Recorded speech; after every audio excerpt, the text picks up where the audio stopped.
And the main reason is, I think, firstly, in terms of what we've seen in the China market and Asia market, is that everyone's now looking at these things as real value. So for weeks and months now, it's been highlighted that look at the difference between the US and look at the difference between Asia and emerging markets. And that at some point has to come into play because valuations do matter. And when you've got earnings growth coming through, you've got political stability in Asia particularly, then that's very attractive. But the second point is that I think the market is now understanding better that it's not about trade tariffs.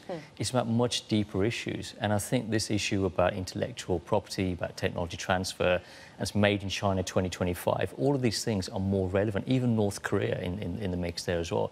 Those will be the negotiating, the end result will be based around that and not just on trade tariffs. Those issues you just outlined, though, are not easy to resolve. No. I mean, I think about intellectual property. We did hear some comments from Premier Li this week saying that he would look to cramp down on intellectual property abuses. So it does seem that China wants to give some ground there, but certainly this won't be resolved overnight. So as an investor, are you saying, okay, we just need to take a step back and be determined to deal with this for quite some time? And if so, just how long? Well, it will, as we said before, it's going to go on longer than we expect. But the good thing about this is that Trump is really accelerating the agenda. So he keeps pushing and pushing, and there's going to be no letdown from the US on this issue. So they will continue. If it's 200 now, it might be 267 the next batch and so on. But they will keep going with this because they want some kind of resolution before the midterms. And that's going to be very important. But the Chinese want to string them along because the Chinese actually want to see how much political capital Trump really has at the midterms.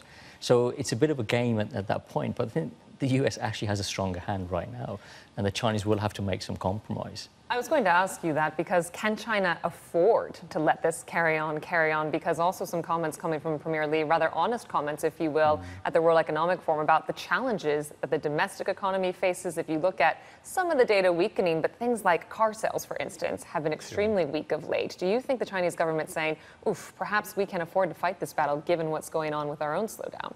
Well, for now, the Chinese can, because you have to remember that some of this tightening that's happened has been self-inflicted. Right. So they took this path of reform 12, 18 months ago that look, we will deleverage, we will put this reform through and so on.